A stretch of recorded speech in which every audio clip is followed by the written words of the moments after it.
There we go. Okay. And anyway, I brought a couple of slides to show you of a couple of inside out ornaments that I've made. So Cagney, could you possibly jump to the next slide? There we go.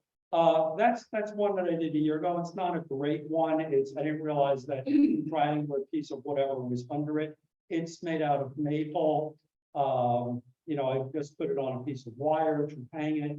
One of the things I like to do with inside out ornaments is I finish the inside with some type of color, because you really want to attract the viewer's eyes, like to the inside, so they look into it and see it. I have found that using some sort of closed-grained wood like maple works really well for me.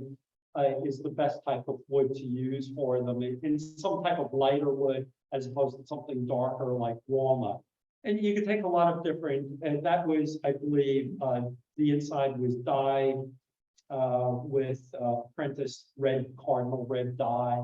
And then you could even use a different color scheme. Go to the next one.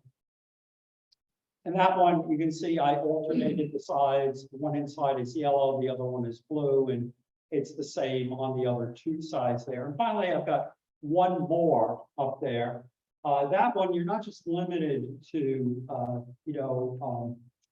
a shape like the ornaments I showed you before. That one, I figured, what if I would do inside out and go all the way out as far as I could? So I have then these four bars coming down, and I turned the snowman up for the inside. And when you look at his mouth, it started out with, I put dots on his mouth for stones, but they were all crooked, so I figured, well, crap, let me connect it with a line. So it looks all screwed up, so I call it snowman in a cage with fangs.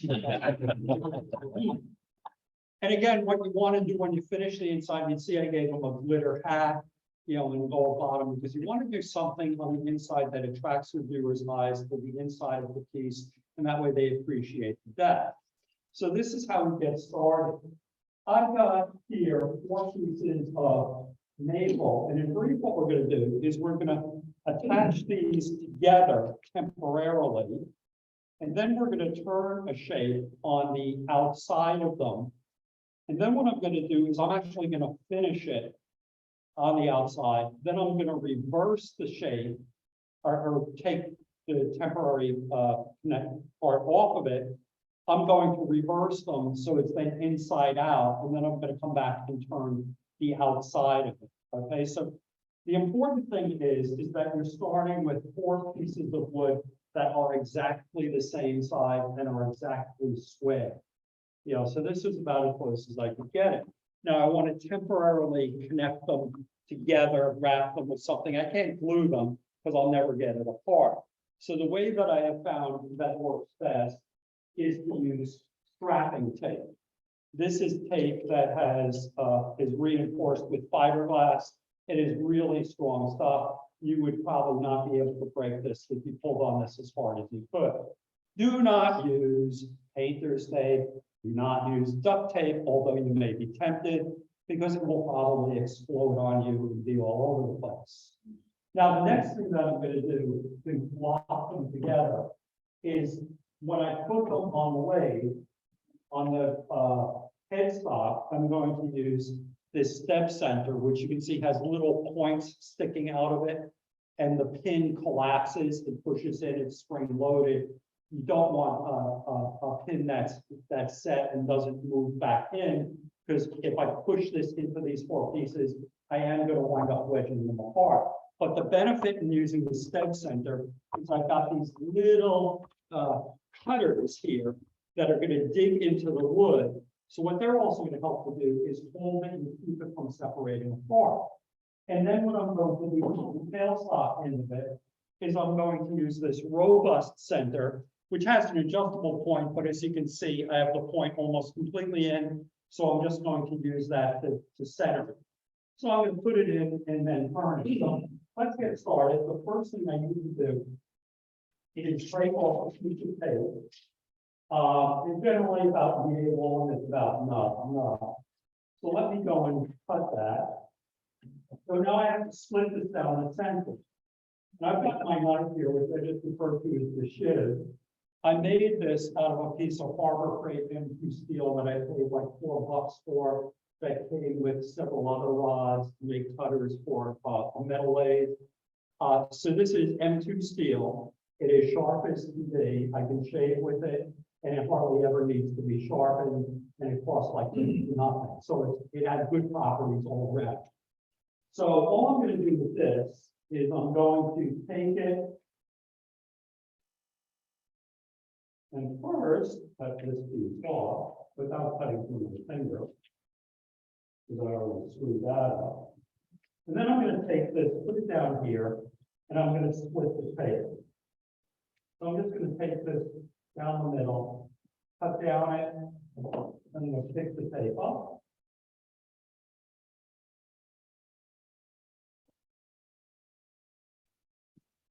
There you go.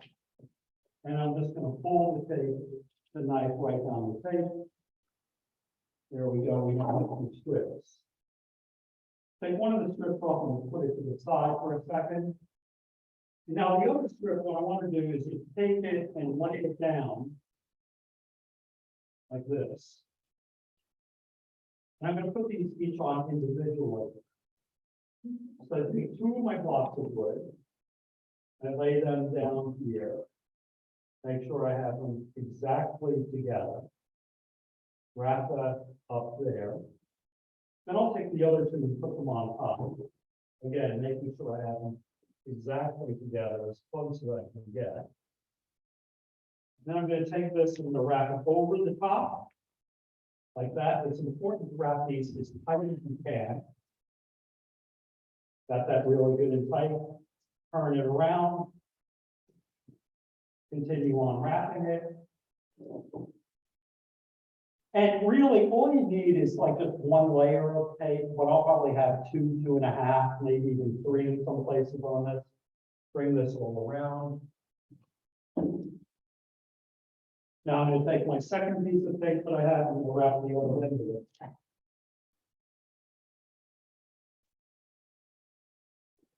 And again, same thing here. I'm laying it down. Taking this, putting it down on top of the tape. Pushing it together a little bit more. Taking it, rolling it. Now pulling the tape up, around again.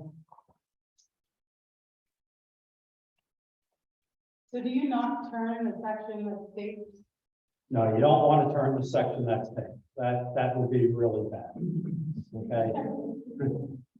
No, that's a good question, Jody. And what I'm going to turn is I'm going to turn towards the center of it, probably towards this end of it up here.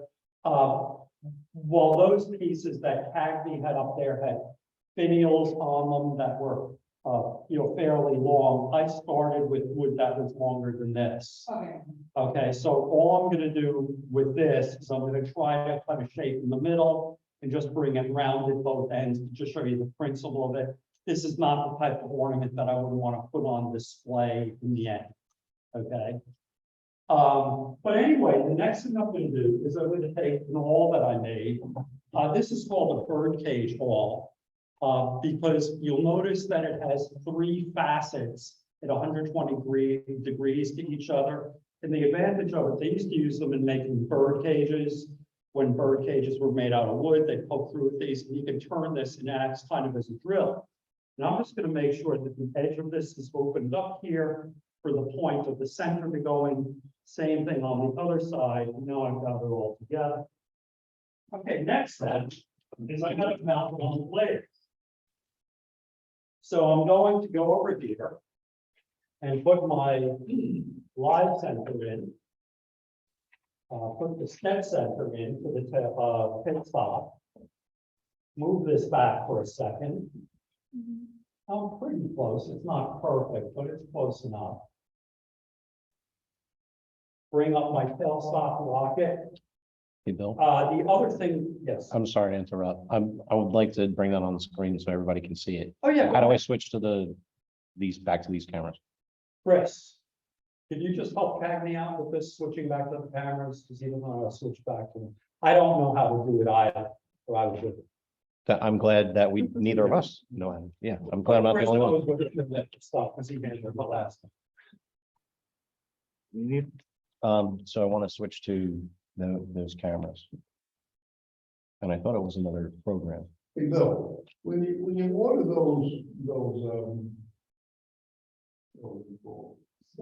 tail stop piece and. Yeah. What about that? Do they give a description that the center retracts? I don't know if they tell you that, but it does come, it may say retracts, it's the one that's made by Robust. It's not cheap, it was about like $50, $70 for this.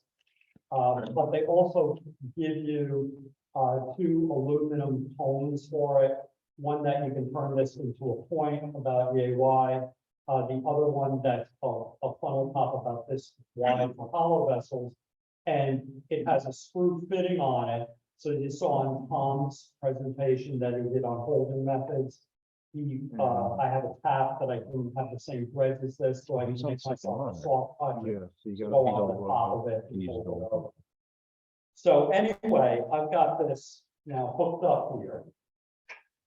And I want to make sure that I'm tight, and you really want to tighten it down. So that I'm digging in all over the place, that nothing's going to fly apart. So this is pretty securely held. Next thing that I'm going to do is take my They're seeing. So. Close that out. yeah, you can just close out PowerPoint. There we go. There you go. Excellent. But see, anyway,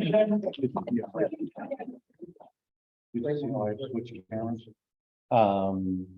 just go here and down to the little arrow. Yep. And you Okay. can see the 2 different cameras. Thank you, Chris. and what I'm going to do is just take my 1/2-inch spindle gouge. Now, one of the things that's important with this is really make sure you just sharpen your tools before you start one of these, because when you're turning something where you're not touching the wood all the time, kind of like off-center turning or whatever, sharp tools make a huge difference. You'll also notice with my spindle gouge, the way I have this sharpened is I have a pretty steep angle on my bevel here. From the factory guide that came with this, I've already changed it twice, making it steeper both times. Could you stand in front of the camera with that? Oh, yeah, sure. I'm sorry. Thank you, Bruce. So if you see my spindle gouge, Oh, do you want me to switch? Did you switch the camera? go to the other camera. Wow, now you want me to do it again? There we go. Got it down. Practice. You'll see that the There you go. bevel is at a very steep angle here, that I'm probably greater than 45 degrees. It's probably like about 50 degrees or thereabouts. With this coming over, and it's really is very sharp. So anyway, I'm gonna get started, and I'm just gonna turn a shape into this. And what I'll do is I'll probably go down into the wood fairly far, okay? Because in the end, I want the outside walls, as I'm looking in, to be kind of thin, so you can see into it. If I don't go that far in, this wood on the outside is still going to be kind of thick. Okay, so one of the things I've seen, kind of like a fault that I see in inside out turnings that people have done, is they leave thick walls, so now you can't see into the middle, and it's sort of like frustrating. Jody. So you're turning the inside, I'm making the inside of it now. Yeah, I'm making the inside shape. It's on the so. That's right. That's right. You sort of have to think in reverse with Yeah. this stuff. Like a mind. Okay, so anyway, I'm checking first just to make sure that I'm about the right height here. It's amazing, I have this exact same lathe, but I'm not on wheels, so it feels totally different to me that this thing is now 2 inches higher, you know? So anyway, I'm turning it on, starting at a low speed, bringing it up. Somebody has this in the low setting, but that's okay, that's expected. I'm at about 1,200 RPM, and it took me okay for this. Really, I probably, if I was doing this on my leg, I'd be between 1,500 and 2,000 RPM on doing this, but this is what. Anyway, let's get started.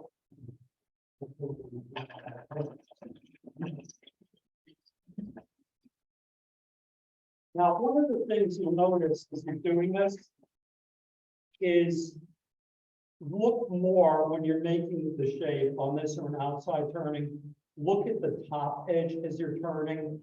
Don't look at your gouge because you really don't see the shape down here because I have wood behind it all the time. If I look up here, in fact, I think it was Mark Stiffrey when he demonstrated doing off-center turning, doing really a very similar thing where he's not turning continuous wood.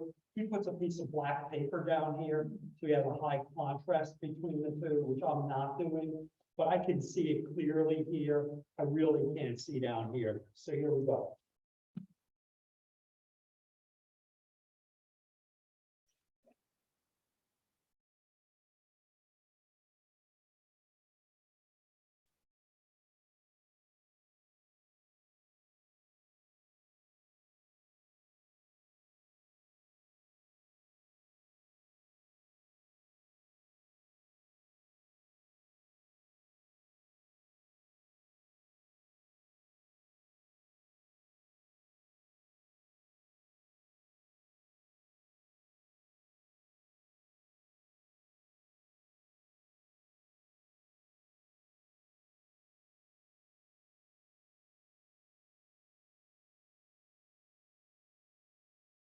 And you can hear at that point, I'm all around it. So that means I'm more than halfway through. So let's just turn it off now and you can see where I am. And I'm still kind of thick, you know, I think I could even go down a little bit more, you know. I do have this way in so many things in life that I've done, of going, I want to make it perfect. And really like them going over the top, it's usually followed by an explosion. Even more. So a little bit more.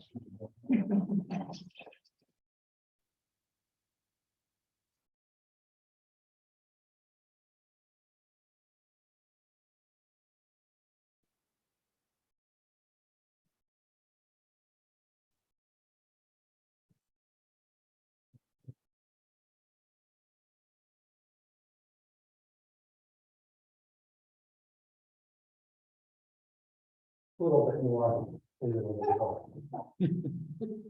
Now, what I'm also doing, it's important, I just dropped my tool rest a little bit because the inside is coming down, so I'm now having to increase my angle up a little bit. And that's not good because I'm not riding the bevel anymore. So I just dropped this down so I'll come closer to riding the bevel.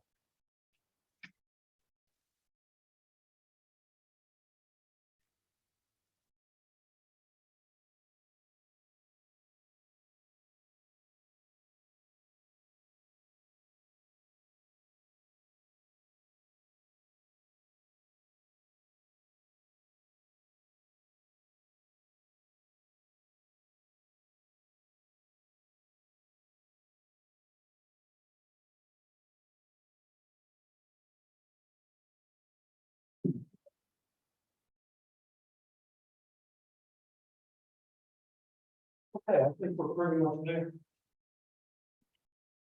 Now, let me put that there.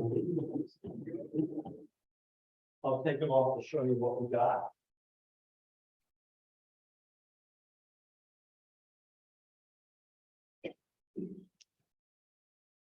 Now you see, So would you normally sand that before? yeah, I probably would sand it. What I am gonna do, that's a good question, Bob. I wouldn't do sanding here. If I sand this, I'm gonna sand it by hand off the lathe, except I might sand the middle where I have continuous wood all around here, but these edge parts, I'm not gonna sand on the lathe. I'll do those by hand. And the reason why is because I'm gonna hit here and I'm gonna wind up taking the edge off of these with the sandpaper, and I won't have this nice line around here. They'll get kind of softened and garbled up at the edge. Now, you can see from the live center, the ring that I put around here, holding it all together. You can also see the step center side where it was holding it together. So even though this is tape, you've got to be careful that it doesn't move at all. I can move this slightly with my fingers, but because I have it locked down with the points in it, it's not moving anyplace, and this tape isn't going to give. Now, one of the things I am going to do is I'm going to take one end of these, and before I finish it and then take the tape off, I'm going to draw arrows.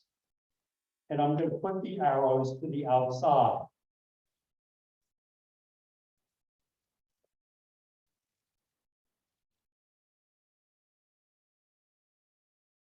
Remember, I like to go clockwise in numbering, and then I'm going to number the segments, segment 1, 2, 3, and 4, so clockwise.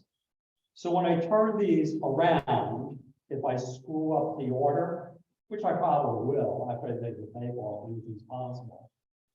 I know I gotta have 1, 2, 3, 4 arrows pointing in, and then it'll be the exact alignment that I have now. Now, the stuff that I'm gonna use to finish this is a new product that I tried, that I got at the Mid-Atlantic Woodturner Symposium. And it's a product that is made by Chromacraft. It's called Chroma Gilt. If you saw Nick Agar's bowls that he makes, the Viking Sunset Bowl, which sold for $1,400, this is the finish that he uses on it. This is actually, I smelled this, and this is like a lacquer-based cream that I'm putting on, that silver. It dries really quickly. Then he sells a sealer to go over it. I smell the sealer, that's denatured alcohol base. And the denatured alcohol will not remove this stuff. So it's called Chroma Gilt. It's expensive. This little tube is $17. Sorry. You were really ready to buy it until that point, but a little bit goes a really long way. Okay. So anyway, you'll show how, I'll show you how far it is. Taking a little bit on my finger here. It's a good idea to wear gloves with this. Can you see how much of it I got there? Okay, now. You said the sealer was alcohol based. Sealer is DNA based, denatured alcohol, based on me smelling it. And it really did clearly have an alcohol smell to it. And I also tried just taking denatured alcohol and trying to remove this. Denatured alcohol doesn't touch it. That's one of the reasons why I'm wearing gloves. What's the purpose of this? It's pretty, How Bob. do you do with I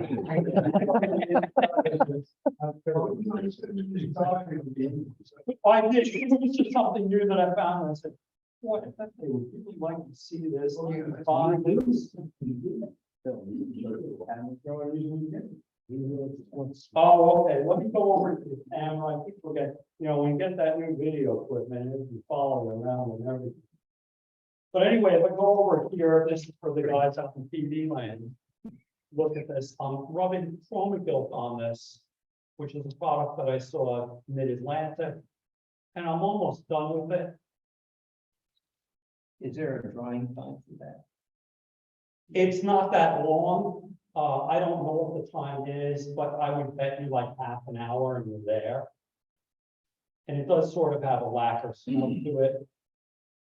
Okay, so anyway, I'm pretty much done with this. And you see how it came out. And that was just 2 little bits out of the tube that I used. Not a lot of stuff. It's completely done. I just want to put the top back on this so I don't just squirt it out all over the place. Bill, does it come in different colors? Yes, it comes in different colors. See, now you start to like it again. It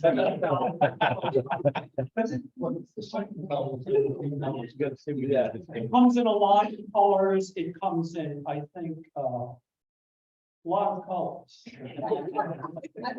Purples and greens and purples. One of the things that really works well with this is if you go and, do like some sort of texturing on a piece, like with one of the wheels. And then what you do is you dye it black and just go over it and touch this with your fingertips on it. The black part that's depressed stays black. This looks, silver, gold, a lot of different colors and comes out really nice. You can see a little bit goes a long way, like I already got it on this hand, migrated there. It'll spread to my face next, and I'll look like the Tin Man from Oz by the time the night is over. I don't believe so. You have to buy it in a place that sells Chromacraft. I would go to Chromacraft's website, and it's the Nick Agar Chroma Kit is what it's called. I think it's a great little product for doing stuff that you want to look good. Okay, anyway, now, what I'm gonna do is I'm gonna take this apart now and glue it together. And the glue that I'm gonna use is just regular Titebond 2. And I've made these clamps that are made out of a couple of pairs of hose clamps. Okay, so I just put them around it, so I can use it multiple times. They are bent, so I really wouldn't change the dimensions of what you do. But they'll fit right around here. So let me just take this, put it there, there. It's all apart. So, okay.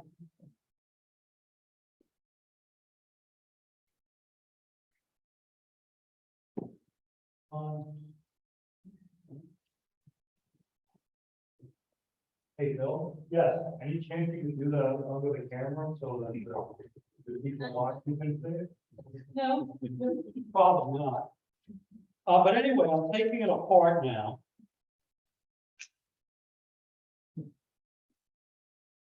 See, that's why I numbered them, because now they're getting all screwed up, because Chris made me do it under the camera.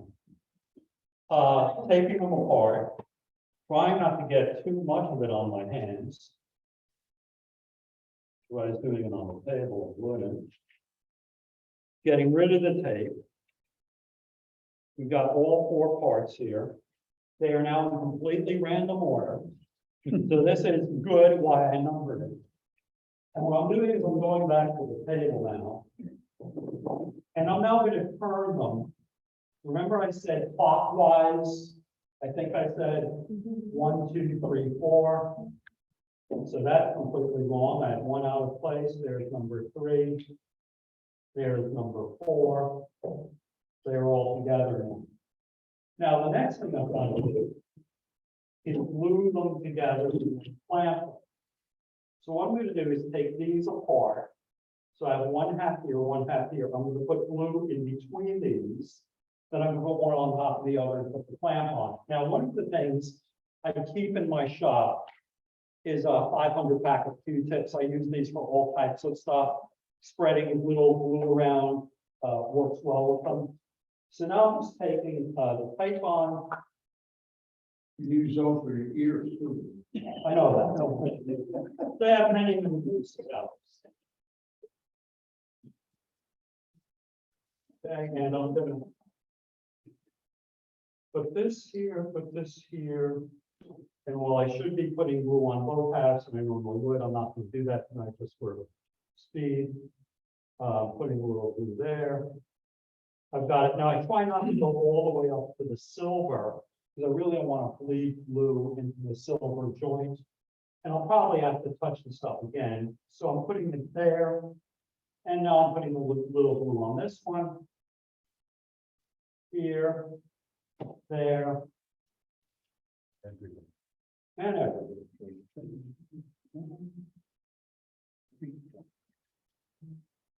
Putting glue on that one.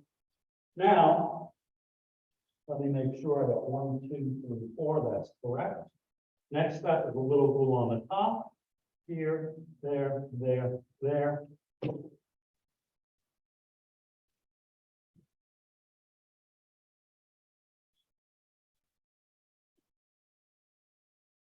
Turning it over. I've got 1, 2, 3, 4, one more time, checking it out, taking one clamp and putting it over the end, bringing that together.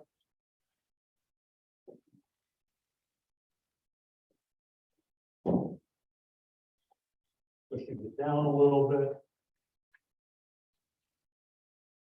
Clamp the paper towel with it. Then taking the other clamp, putting it on the other end. Aligning it. Then taking my nut driver. This is one of the handiest tools around. And beginning to tighten up the clamps.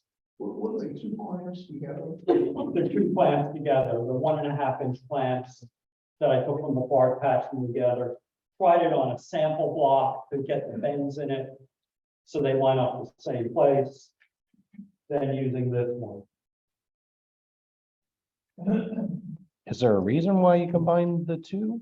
Or was it Yeah, just so because I you can had? go and tighten each side individually instead of just one, because if I had just one pulling around, it would pull the opposite side apart. Okay, So here I'm clamping down on both sides. And the middle stays pretty good. I can align these probably a little bit better. And you can really get this tight. And I'm a little bit off here.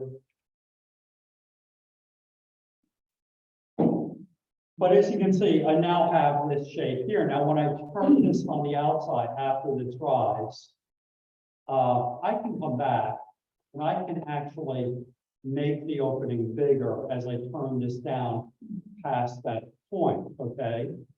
So I've got this all together. Let's say it's dry now. And bam, we have a dry one. Okay? TV magic, right? And as you can see, it has the same approximate hole in here. It's glued up. You can see how tight the clamps were on this. Okay. And what I'm going to do again is take my awl and go and open it up a little bit. Then I'm going to put it back on the blade. And what I'm going to do is turn a tenon on the end here so they can then take it off of the step center and put it on a chuck. Reverse it. That's going to be my first step. So let me go and take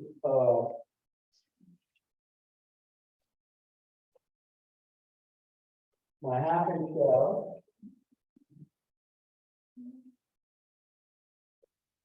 Really, that should be like that.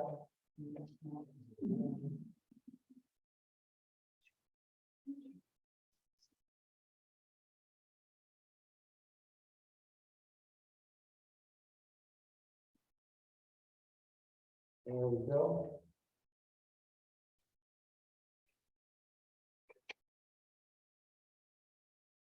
And what I've done is I also have calipers here that I've already set for the size that I want before I put a pin on it. So I'll use those in just a minute, but let me just start now. Showing this. I think what I'm going to do is take my roughing gallows and go over the whole thing.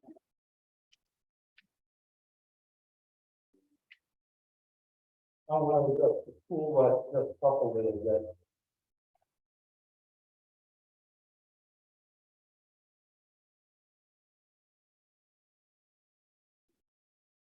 And you should always, you know, you see others do turn it once, because I just hit, if I just flip the leg on, it would have jammed it against the tool rest. But anyway, I've got it all set up now. It's turning freely. I'm turning it on. And I'm just going to go down and do it.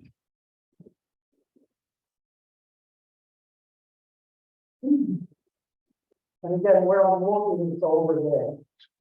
If I can move it off over here.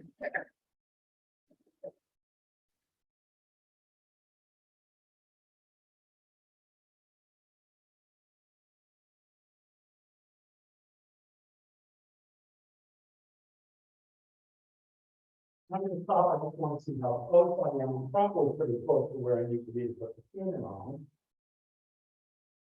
Stop a little bit more.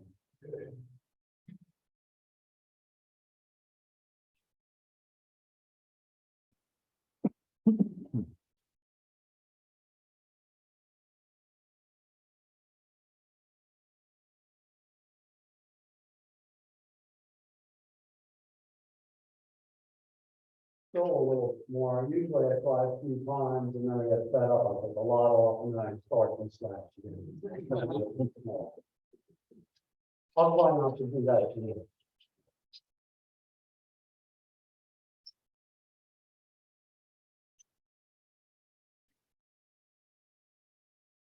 Like taking the kids someplace in the car, are we there yet? A little bit more?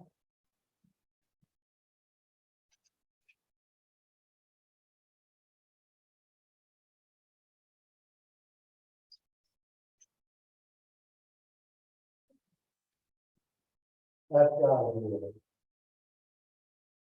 Close enough. Okay, now the next thing I'm gonna do, I'm just gonna take my parting tool before I go and cut my teeth in it. I'm just gonna make sure that my pen is even, so it seats properly and stuff. So I'm just taking the hair off the edge. Walking out of the center. Next thing I'm doing is I'm taking this tool here, which is made by Bill Taylor. He's made especially for making a two angle and this cut is angle, the angle is myself. So it makes it a very easy sort of operation. I even put a green line on it, so I know exactly how far I have to go. What? On camera. Oh, yes. Well, there you go. Everybody's happy with it. Okay.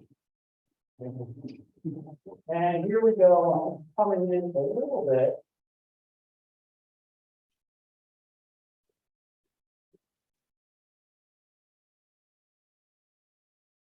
And that's the good.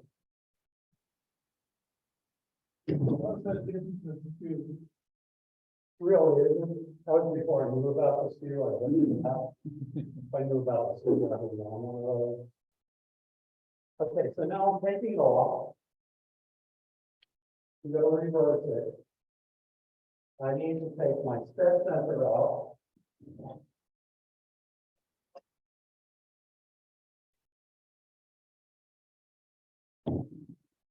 Step center out. Putting my chuck on.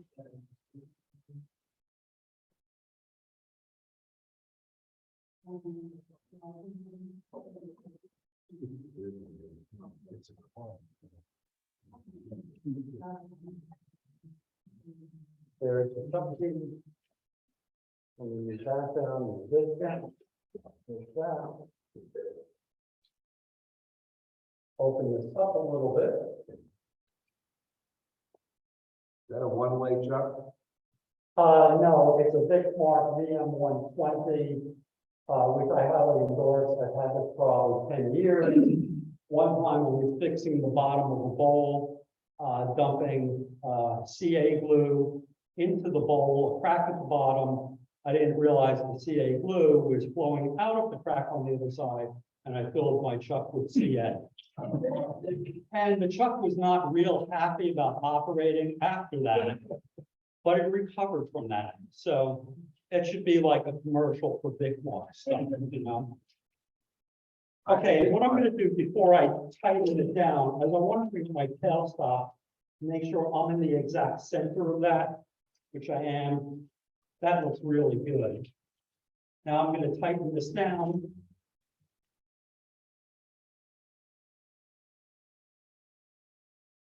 Now, here's the thing you gotta watch if you're doing this. Is making sure I have no cracks in this, you know, it looks good.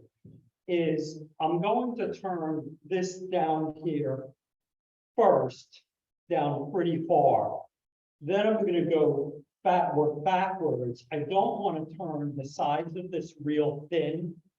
and then be turning down here, because that could really turn into a disaster. So I want to leave the middle thick for a while until I get to it. So with that said, let me just go back to my 1/2 inch gouge.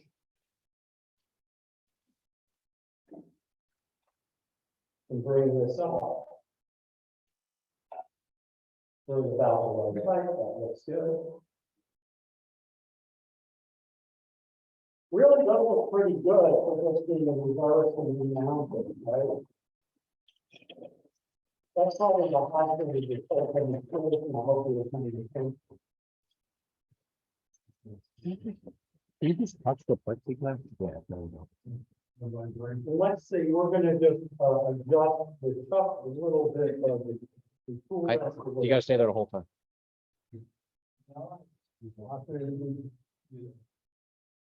I'm blocking anybody's way. Exactly, right now, here we go.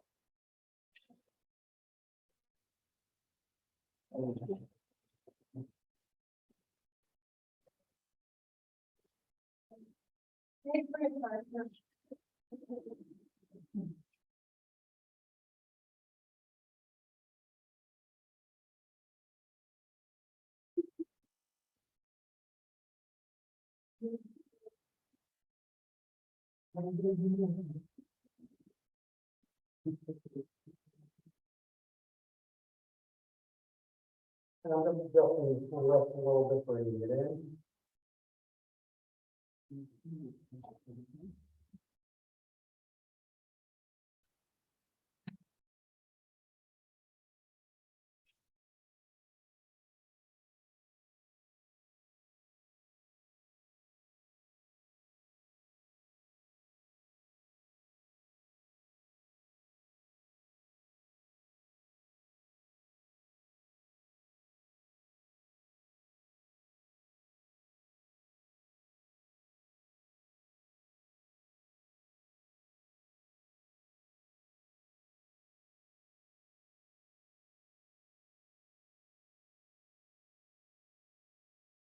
And a little bit more. Good, you're still looking at the horizon, yes.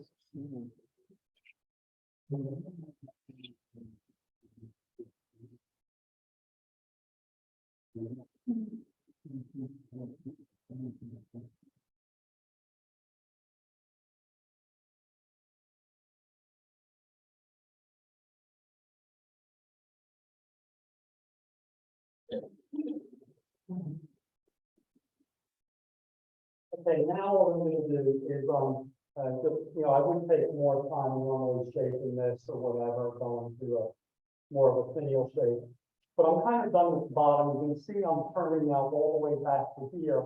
So now I'm gonna work on the middle of it, okay, and work my way back to the top. So I'm now taking my tool rest and moving that around parallel to the area that I'm gonna be working on.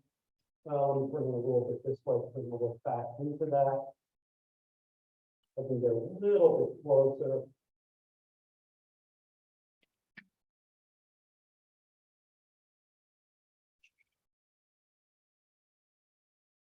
And at this point, you really want to be taking the right steps.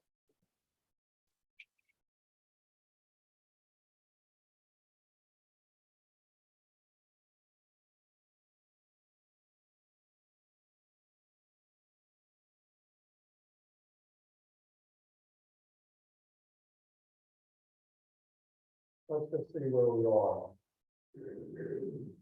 You can see where I am. I'm all the way back to there. So now I'm going to move back a little bit. I mean, if I was doing this in my shop, I might play with this a little bit more, go back a little further, because now I'm opening up more. But now I'm working back towards the top of it. Slowly coming back. With a very deep angle here.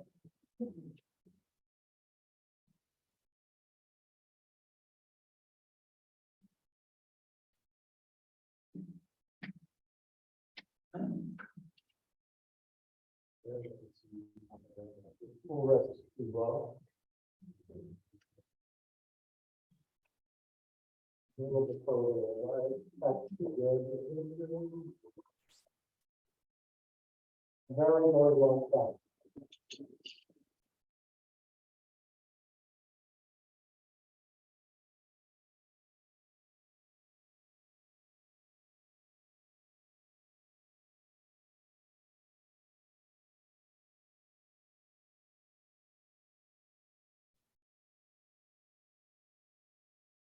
What I got here.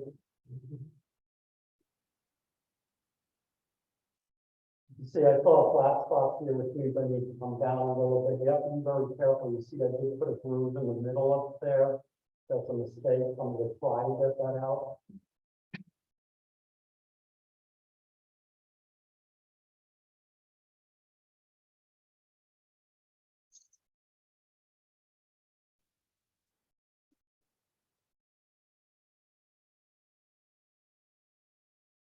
That's not pretty much.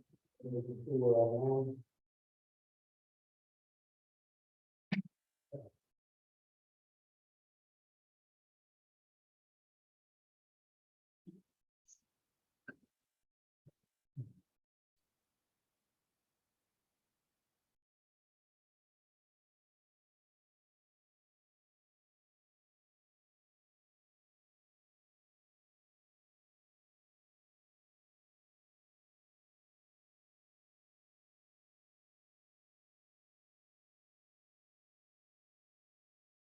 Almost have it. We're getting very close. In fact, what I'm gonna do is I'm going to get my reading out. One of the things you'll notice I did with this, is this has a double blind on it, so I ground the seal off of it. So that I can start with the seal, which is part of the problem I just happened there, of hitting the bottom of the bevel.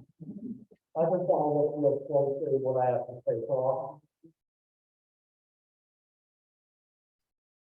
Okay, I got it.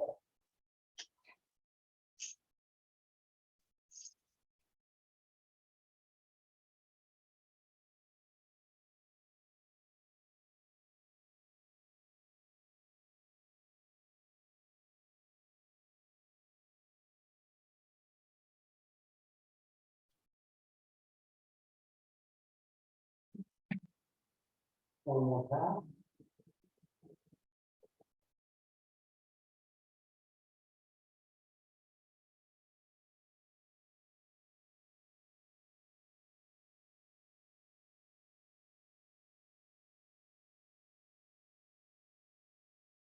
Let me just take off one little flat spot I see.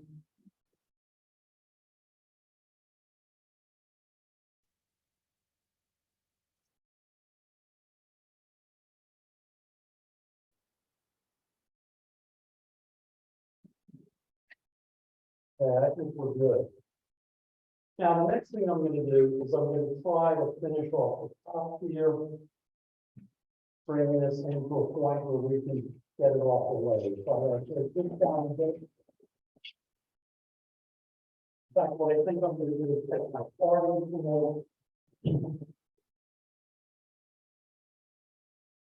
Well, I'm gonna take this, putting all together. I'm doing that. Take my parting tool.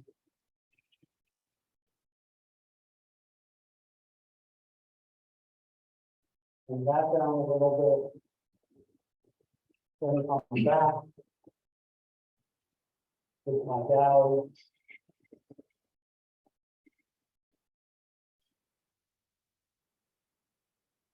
What do we do?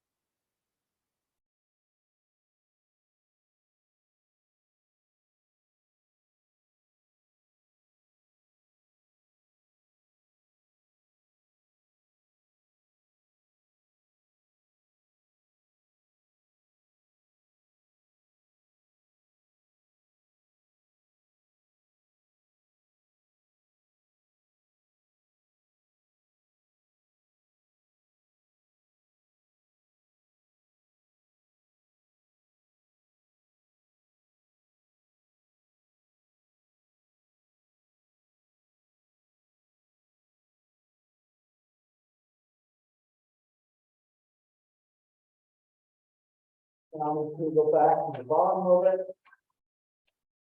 Try to get that off without exploding everything.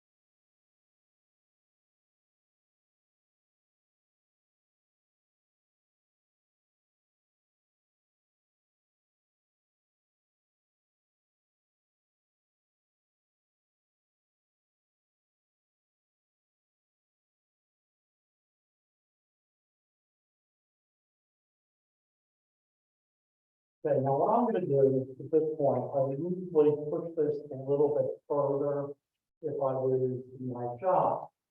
But at this point, I'm just gonna take my saw and cut it off.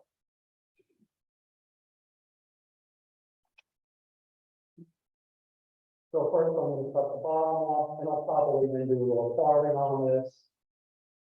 And I get it off the way. And go to the top.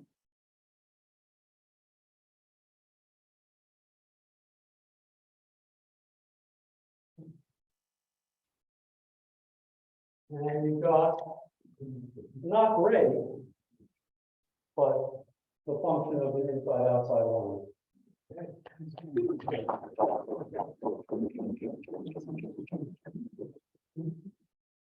Theoretically, if you were gonna hang something from the inside, how would you secure it?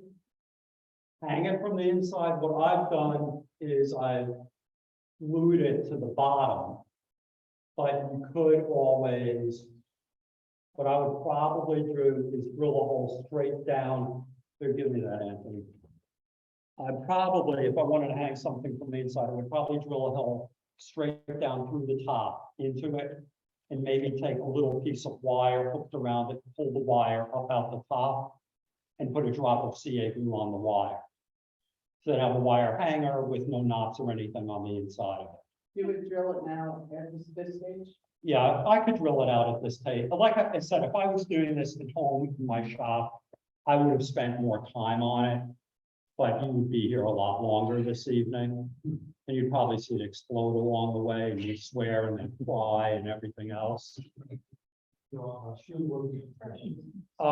other thing that I'll do with it is when you get it like this, I'll usually go and turn these, so this is thinner on the side.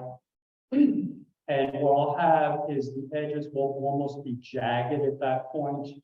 So what I'll do is take 220 sandpaper and just sand the edges, and that returns the form of them, so they look perfect.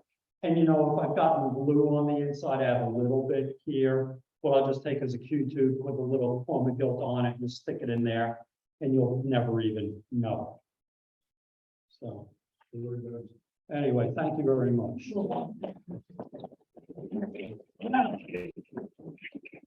One last thing I want to show you this evening, as my encore, is this is, it's going to take 5 minutes. This is a homemade knife sharpener that I made. Cost like $10. That's without the faceplate, which is reusable. And I saw a guy that was a carver in Mid-Atlantic use this to sharpen his carving tools on, and man, it really works well. All you do is you take, I personally like the Easy Wood faceplates because they have 8 holes in them, so they hold on very securely. And I took that and I screwed it into a piece of 3/4 inch plywood that was just laying around my shop. And then put that with this disc on it on my lathe edge for this round.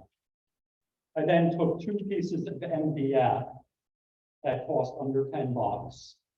And I cut out rough circles and I just moved them together. So I got 2 pieces of MDF sandwiched up. Then the next thing that I did is I glued it and screwed it. You should never use construction screws, bugle screw head screws on their own. But this is completely glued all the way across with pipe on too, so this is not ever gonna come apart. Put it together. The next thing you do is you take it and you put it on your lathe.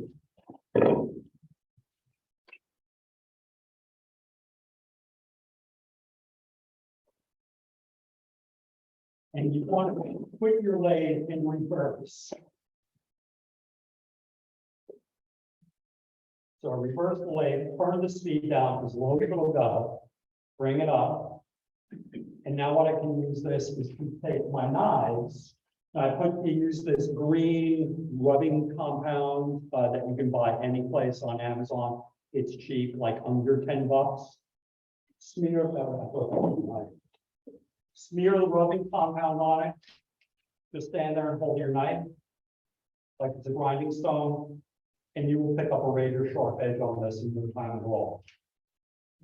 At home, I have our kitchen knives for hardware, and they're not really good knives. I'd say like mid-grade, crappy. You know, they're not like Hinkles or anything like that. I sharpened them on that, taking them off of this. With every single one, I was able to shave the hair off my arm. Bring a point in. You just reverse it, make sure it's reversed, because if you have the other way, you grab the knife. I'm They kill you. Okay? Now. Yeah. I got the same system, that's great for home, now if you want to reshape the tool, if you think, you put it on a piece of sandpaper. Right. Yeah, you could do that. And if you're gonna glue sandpaper to it, if you could use the ceramic sandpaper, which is more expensive, but it lasts a lot longer than gluing oxide, that's great. One of the tools I have at home is a Workshop 3000. It has the glass discs that you glue sandpaper to, right? It has contact on the sandpaper. Those sandpaper discs are expensive because they're ceramic sandpaper. They like cut through anything. I have a 6x8 inch, 48-inch sander at home. The hell is that? And I put a ceramic belt on that about 10 years ago. I still haven't changed it. You know, I use it for everything, reshaping knives, tools, everything. So anyway, that's it. Thank you so much. Use sharpening, honing.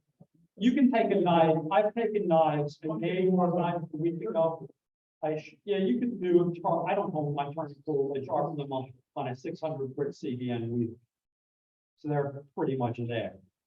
There's a machine out, showing tools. 2 wheels. 600.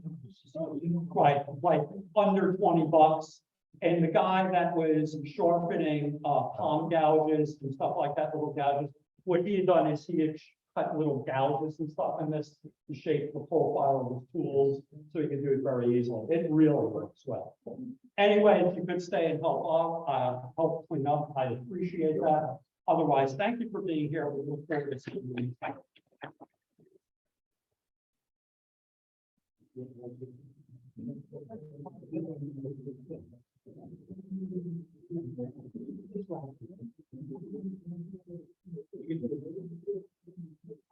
Any for tables, those, any questions?